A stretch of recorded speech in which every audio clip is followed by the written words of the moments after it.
Most welcome to my study Pathshala. आप सभी का स्वागत है।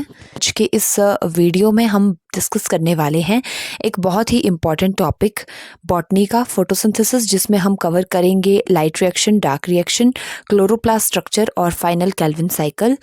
और ये बहुत ही ज़्यादा इम्पॉर्टेंट टॉपिक है from examination point of view, और HPTGT कमीशन में भी इससे रिलेटेड क्वेश्चंस काफ़ी बार पूछे गए हैं। So let's begin this with its introduction. As you see, देखिए ये इसकी इंट्रोडक्शन है। Photosynthesis is the process used by plant, algae and some bacteria to convert light reaction into chemical energy creating their own food. ठीक है, photosynthesis एक ऐसा process है जिसको यूज़ किया जाता है प्लांट, एल्गी और कुछ बैक्टीरियाज में, जो कन्वर्ट करता है एक लाइट एनर्जी को केमिकल एनर्जी में, और जो अपना खुद का फूड बनाते हैं।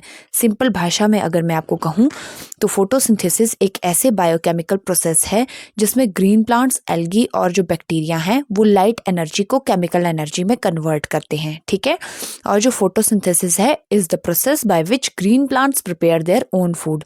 ठीक है, अपना खाना खुद बनाते हैं using sunlight, carbon dioxide and water. इसका यूज करके अपना खाना खुद बनाते हैं। So this is the definition of photosynthesis. We have general equation, ये देखिए, carbon dioxide plus water is equal to C6H12O6 plus O2।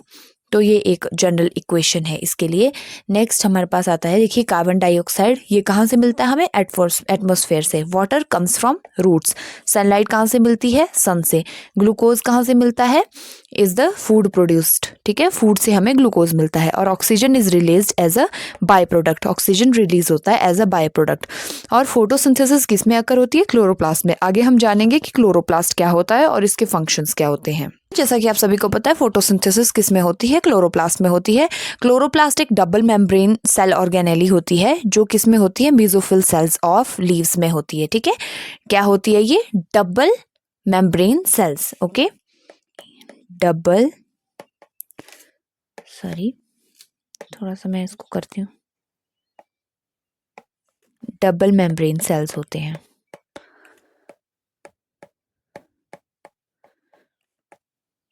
ठीक है, और किस में होते हैं ये? मेसोफिल सेल्स ऑफ लीव्स में पाए जाते हैं। ठीक है, this is the structure of chloroplast as you all can see in the picture. देखिए ये क्या है? क्लोरोप्लास्ट का स्ट्रक्चर है। इसमें देखिए आउटर मेम्ब्रेन है, जो ये लास्ट वाली बाहर वाली जो लेयर है ये आउटर मेम्ब्रेन है। इसके अंदर वाली जो लेयर है ये वाली इनर मेम्ब्रेन है। और ये थाइलाकॉइड मेम्ब्रेन है, जो ये वाला स्ट्रक्चर है ये थाइलाकॉइड मेम्ब्रेन है। और ये थाइलाकॉइड ल्यूमन है, जो अंदर वाला पोर्शन है लाइट ग्रीन, ये है thylakoid lumen. And this is chloroplast. ये जो पर्पल कलर का है ये DNA है। और ये इंटरमेम्ब्रेन स्पेस है, ये बीच वाला जो है बाबा कलर में। एंड स्टार्च ग्रेन्यूल्स हैं ये पिंक वाले। Ribosomes, granum, this portion is called as granum and this is stroma. और एक एक हम करके हम इसके फंक्शंस जानेंगे। जो आउटर मेम्ब्रेन होती है, ये वाली जो मेम्ब्रेन है, ये वाली मेम्ब्रेन, ये कैसी होती है? स्मूथ होती है, काफ़ी स्मूथ होती है। इनर मेम्ब्रेन क्या करती है? रेगुलेट करती है एंट्री और एग्जिट। जो इनर मेम्ब्रेन है देखिए ये वाली, ये क्या करती है? रेगुलेट करती है एग्जिट और अंदर जो भी आ रहा है पार्टिकल उसको। ठीक है, थाइलाकॉइड क्या करता है? कॉइन लाइक स्ट्रक्चर है थाइलाकॉइड।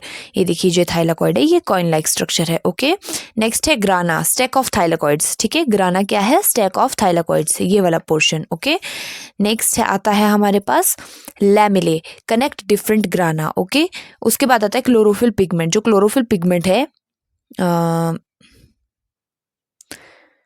ये क्लोरोप्लास्ट जो है, ये क्लोरोफिल पिगमेंट जिसको बोलते हैं, प्रेजेंट इन थाइलाकॉइड मेम्ब्रेन। और क्लोरोफिल A, क्लोरोफिल B और कैरोटिनॉइड्स इसमें जो है प्रेजेंट होते हैं। Okay, so this is all about the chloroplast. उसके बाद लाइट रिएक्शन किसमें होती है? थाइलाकॉइड में। और डार्क रिएक्शन में क्या होता है? Calvin cycle. ओके, तो first we have stroma. Light reaction, photochemical reaction occurs in thylakoid membrane. किस में होती है? थाइलाकॉइड मेम्ब्रेन में होती है। और ये लाइट रिक्वायर करती है। क्या की स्टेप्स हैं इसके? Absorption of light, chlorophyll absorb light and gets excited. ठीक है, क्लोरोफिल क्या करता है? लाइट अब्जॉर्ब करता है और एक्साइट करता है। Two photolysis of water, Hill reaction. ठीक है, और water splits into hydrogen ion, electron, oxygen released. और ये इसका जो है फॉर्मूला है। ठीक है, और थर्ड आता है ATP फॉर्मेशन, जिसमें फॉस्फोराइलेशन होती है। फॉस्फोराइलेशन। इसमें जो ADP होता है वो कन्वर्ट हो जाता है ATP में। नॉन साइक्लिक फोटो फॉस्फोराइलेशन होती है PS2 से PS1 में, और साइक्लिक फोटो फॉस्फोराइलेशन होती है ओनली इन PS1, मतलब कि फोटोसिंथेसिस 1 में। और उसके बाद होती है फॉर्मेशन NADPH की। इलेक्ट्रॉन रिड्यूस हो जाता है इसमें NADP पॉजिटिव प्लस NADPH में, और फाइनल प्रोडक्ट जो बनता है वो लाइट रिएक्शन होती है ATP NADPH is equal to O2 release in atmosphere. Okay, next आता है dark reaction. Light independent reaction occurs in stroma, requires ATP and NADPH from light reaction, does not require light directly. ठीक है, directly light को require नहीं करता है ये। ठीक है, इसमें आता है हमारा Calvin cycle, C3 cycle. Scientist कौन थे इसके? Melvin Calvin. और occurs in stroma of chloroplast, chloroplast के स्ट्रोमा में प्रेजेंट होता है। ठीक है, इसके 3 मेजर जो है स्टेप्स होते हैं, कार्बोक्सिलेशन, रिडक्शन एंड रीजनरेशन। तो हम एक एक करके जानेंगे कि किस तरह के इसके जो है स्टेप्स होते हैं और हर एक स्टेप में कैसा कैसा इनका जो है फंक्शन होता है। कार्बन डाइऑक्साइड जो है ये रिएक्ट करेगा RUBP के साथ। RUBP क्या है? Ribulose bisphosphate. Okay, ribulose 1,5 bisphosphate है। इसके साथ जो है रिएक्ट करके ये बनाएगा 12 फॉस्फोग्लिसरेट PGA। ओके, इसको फॉर्म करता है ये। ठीक है, एंजाइम है ये rubisco, earth most abundant enzyme rubisco phosphoglycerate बनाता है ये। ठीक है, बाद यहाँ तक हो गई हमारी कार्बोक्सिलेशन की प्रोसेस। नेक्स्ट आती है हमारी रिडक्शन।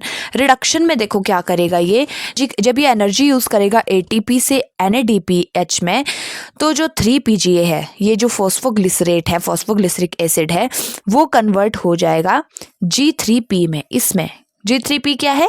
ग्लिसरैल्डिहाइड 3 फॉस्फेट। ठीक है, इसमें वो कन्वर्ट हो जाएगा। ओके, उसके बाद क्या होगा, ये जो ग्लिसरैल्डिहाइड 3 फॉस्फेट G3P है, वो मॉलिक्यूल्स G3P की प्रेजेंस में और ग्लूकोज एंड अदर कार्बोहाइड्रेट्स की प्रेजेंस में 6 रिबुलोज फॉस्फेट RP बनाएगा। ठीक है, और लास्ट में हमारे पास जो प्रोसेस आती है वो आती है रीजनरेशन की। तो रीजनरेशन में देखिए क्या होता है, जो ये रिमेनिंग G3P है, ग्लिसरैल्डिहाइड फॉस्फेट, जो यहाँ आके 6 रिबुलोज फॉस्फेट बन गया, वो ATP से ADP में चला जाएगा, चेंज हो जाएगा, और ये बना देगा 6 रिबुलोज बिसफॉस्फेट RUBP। ठीक है, तो ये पूरा साइकिल यहाँ पे कंटिन्यू हो जाता है। ये रीजनरेट कर देता है अपने आप को दिस G3P और बनाता है 6 ribulose bisphosphate RUBP। Okay, so this is all about this Calvin cycle. और जो फाइनल प्रोडक्ट आता है कैल्विन साइकिल में, वो आता है हमारा ग्लूकोज फॉर्मेशन और RUBP रीजनरेशन। ठीक है, ये आता है फाइनल प्रोडक्ट। और ADP एंड NADP पॉजिटिव जो होते हैं वो रिटर्न हो जाते हैं लाइट रिएक्शन के लिए। ठीक है, सो this is all about today. आज हमने पढ़ा फोटोसिंथेसिस के बारे में, लाइट रिएक्शन उसकी, और डार्क रिएक्शन, क्लोरोप्लास्ट के बारे में, और कैल्विन साइकिल के बारे में। Thank you for watching. अगर आपको फोटोसिंथेसिस का ये एक्सप्लेनेशन हेल्पफुल लगा तो आप लाइक, शेयर और सब्सक्राइब करना मत भूलिए। मिलते हैं नेक्स्ट वीडियो में विद अनदर इम्पॉर्टेंट टॉपिक। और इस टॉपिक के MCQ क्वेश्चंस और कुछ इंपॉर्टेंट नोट्स मैंने डिस्क्रिप्शन में लिंक दे दिया है, तो आप वहां से उसको डाउनलोड कर सकते हैं। Bye bye.